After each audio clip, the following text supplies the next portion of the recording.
La première chose, c'est de se donner du temps. Parce que la plupart des gens veulent que ça aille vite, et c'est logique. Mais si c'est vite fait, mal fait, ça n'apporte pas grand-chose sur les dizaines d'années après dans lesquelles on va vivre dans la maison. Et donc, si je peux donner vraiment un conseil fondamental, c'est avant de commencer, c'est de se poser et de prendre du temps. Ça veut dire quoi prendre du temps? C'est est-ce que le bien que je vais acheter, donc que je n'ai pas encore acheté, est celui qu'il me faut, et correspond à tous mes critères, correspond à la situation géographique, au volume, à l'orientation, aux besoins en espace, aux extérieurs, au voisinage, au quartier. Tout ça, c'est vraiment bien en amont. Comment on va concevoir, comment on va répartir l'espace. Un petit conseil très concret à donner, c'est une fois qu'on sait vers où on va, quand vous allez chez des amis, prenez un maître avec vous et vérifiez toute une série de choses qui vous semblent soit chouettes, soit moins chouettes dans les maisons que vous allez voir. C'est-à-dire que l'espace entre le plan de travail et la vaisselle, ici ça a l'air bien, c'est combien? 1,20 m, ok super, je retiens, je note.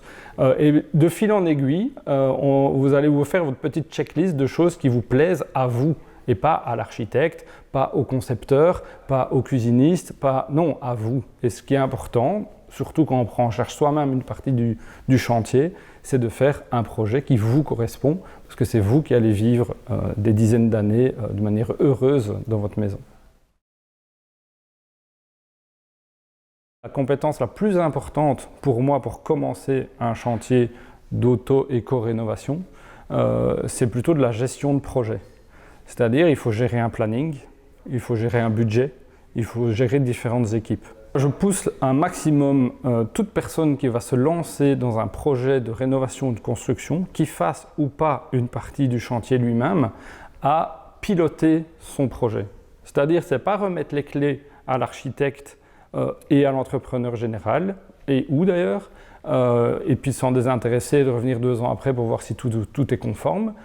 Il faut s'intéresser. On a besoin aussi, en tant que client, d'avoir une vue complète, globale de son projet. Il ne s'agit pas de commencer un projet de rénovation ou de construction sans être prêt, et on en voit quand même beaucoup, et 6 mois après, d'être épuisé parce qu'on s'est mal préparé.